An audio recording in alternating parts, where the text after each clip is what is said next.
Good morning student, आशा करती हूँ आप सभी स्वस्थ होंगे बेटा।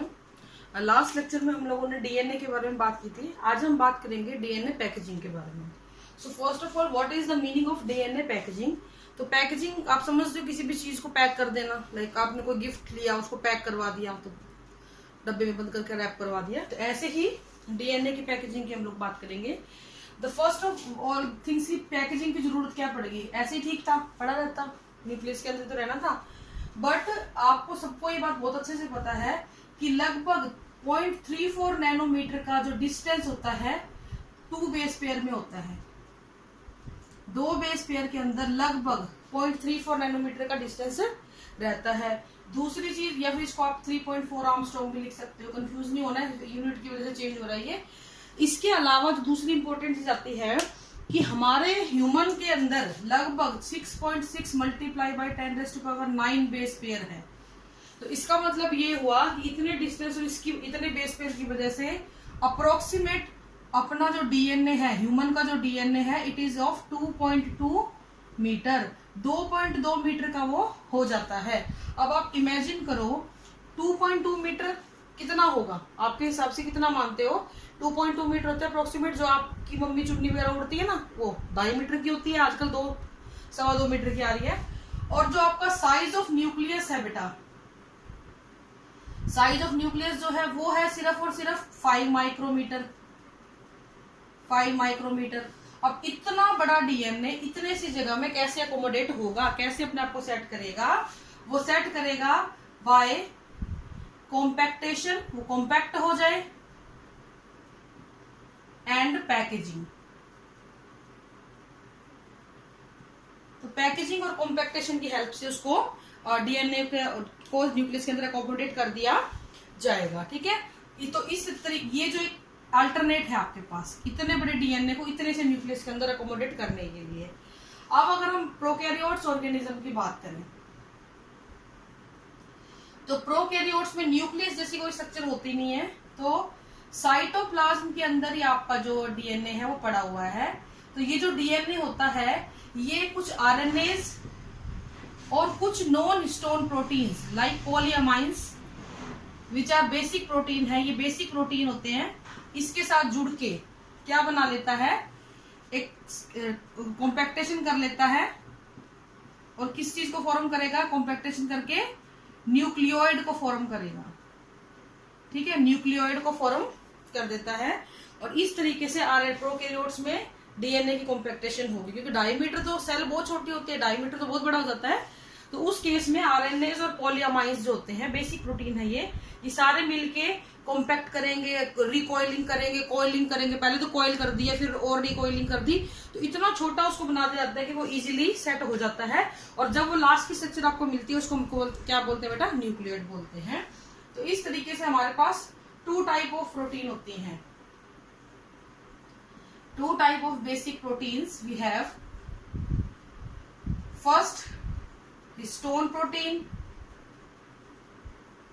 And second non histone. तो नॉन हिस्टोन के बारे में तो मैंने आपको बता ही दिया। ठीक है, नॉन हिस्टोन में आपका पॉलीअमाइंस आ गया। और ये दोनों की दोनों कैसी होती हैं बेटा, these both are basic protein है, और ये पॉजिटिवली चार्ज एंड लेके रखती हैं। ठीक है, पॉजिटिवली चार्ज होती हैं। अब इस चार्ज का और इसका क्या लेना देना, देखो जरा। आपको पता है आपका जो डीएनए है वो नेगेटिवली चार्ज होता है, पढ़ाया है हमने आपको ये बात। और एसिडिक बिहेवियर है। किसकी वजह से उसका एसिडिक बिहेवियर,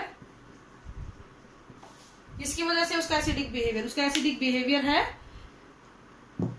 फॉस्फेट ग्रुप की वजह से, फॉस्फेट की वजह से। ठीक है, ड्यू टू फॉस्फेट। अब आपको पता है ये दोनों आपस में अट्रैक्ट होंगे, पॉजिटिव और नेगेटिव, तो इसलिए इनके ऊपर चार्ज होता है। तो प्रोकैरियोट्स का मैं आपको बता चुकी। अब हम बात करते हैं यूकैरियोट्स में। यूकैरियोट्स में क्या होगा, तो हिस्टोन प्रोटीन वहां पे बहुत ज्यादा हेल्प करेगा, helps in packaging of DNA, packaging of DNA. कैसे हेल्प करेगा बेटा, देखिए जरा। सबसे पहले हम हिस्टोन की ही बात कर लेते हैं। ये हिस्टोन होता क्या है बेसिकली। ये हिस्टोन जो होता है बेटा, एक प्रोटीन होता है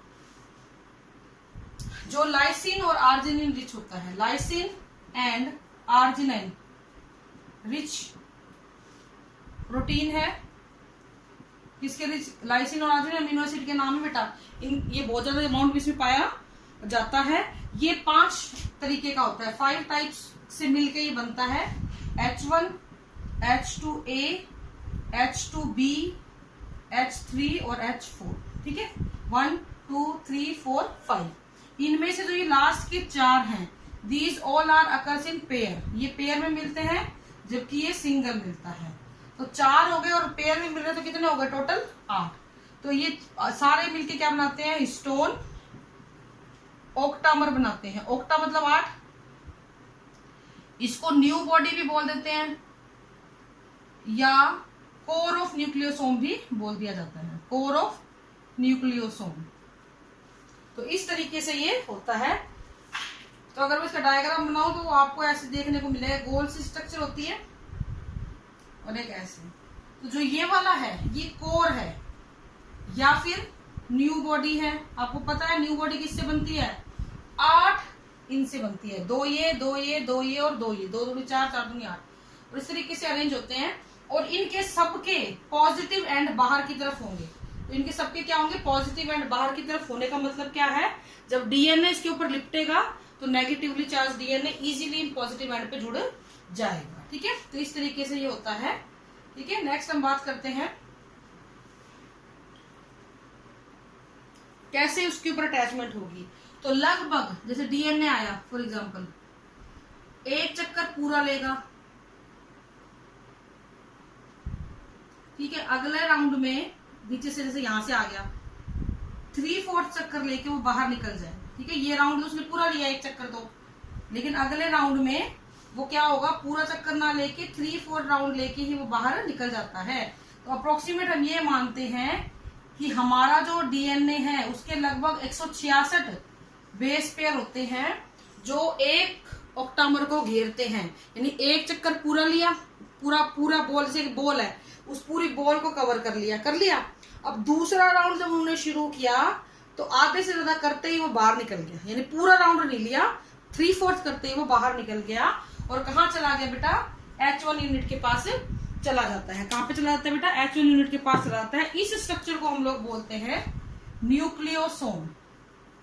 इस पूरी स्ट्रक्चर को हम क्या बोलेंगे बेटा? अब न्यूक्लियोसोम बोलेंगे, जिसमें डीएनए और स्टोन ऑक्टामर होता है। ठीक है, अब एक चीज ध्यान रखना, ऐसी अगली स्ट्रक्चर आएगी, जैसे ये गोला है, अगला आएगा, ये ऐसे चक्कर काट के गया, इधर चला गया, ये लिंकर डीएनए, फिर चक्कर काटा, फिर चक्कर काटा।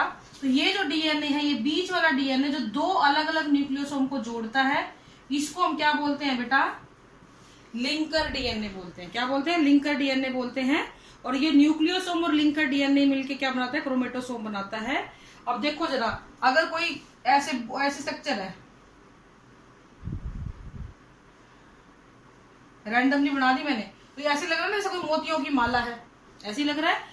ऐसे ही जब 6 न्यूक्लियोसोम आपस में जुड़ते हैं तो क्या बनता है बेटा? सोलेनॉइड बनता है। क्या बनेगा? सोलेनॉइड। जब 6 ऐसी स्ट्रक्चर आपस में मिलेंगी तो क्या बनाएंगी? सोलेनॉइड बनाएंगी। और यही सोलेनॉइड फर्दर और कॉइलिंग करता रहेगा तो क्या बनाएगा? आपका क्रोमेटिन फाइबर बनेगा। क्रोमेटिन फाइबर बनने के बाद आपका क्या बनेगा? क्रोमेटिड बनेगा। और फाइनली आपका क्या बन जाएगा बेटा? क्रोमोसोम बन जाएगा। फाइनली क्या बन जाएगा? आपका क्रोमोसोम बन जाएगा। तो बेसिकली सबसे पहले क्या बनेगा? डीएनए हिस्टोन प्रोटीन से मिलके क्या बनाएगा? न्यूक्लियोसोम। न्यूक्लियोसोम से बनेंगे सोलेनॉइड। लगभग 6 सोलेनॉइड मिलके एक गांठ से बना लेंगे, जिससे बनेगा क्रोमेटिन फाइबर। फिर क्रोमेटिन फाइबर से बनेगा क्रोमेटिड एंड देन आपका क्रोमोसोम। तो बेसिकली ये ऐसी स्ट्रक्चर रैंडमली जो पड़ी हुई है, it will convert into this type of structure, chromosome में कन्वर्ट हो जाएगी। अब इसके अंदर जो है बेटा, एक चीज ध्यान रखना आप लोग, ये जो क्रोमोसोम होते हैं, क्रोमेटिन होते हैं, ये एक नॉन स्टोन प्रोटीन,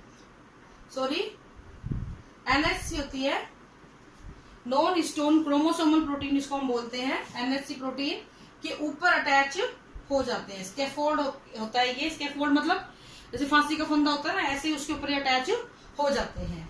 इस पूरी स्ट्रक्चर के अंदर दो रीजन होते हैं, हेट्रोक्रोमेटिक रीजन, हेट्रोक्रोमेटिन बोलते हैं जिसको, और यूक्रोमेटिन बोलते हैं। ये बड़े इंपॉर्टेंट वर्ड है, ये पेपर में पूछे जाते हैं। हेट्रोक्रोमेटिन ये टाइटली पैक्ड होते हैं, ऐसी जगह है जहां पे ये पैकिंग टाइटली होती है उसको हेट्रोक्रोमेटिन बोलेंगे, और जहां पे पैकेजिंग बहुत लूज होती है उसको यूक्रोमेटिन बोलते हैं।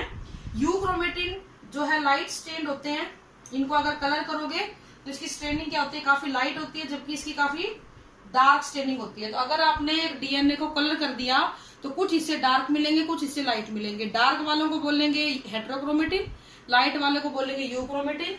और ये ढीले होते हैं इसलिए ट्रांसक्रिप्शनली एक्टिव होते हैं, यानी कि यहाँ पे एमआरएनए बनने के चांस सबसे ज्यादा होते हैं बेटा।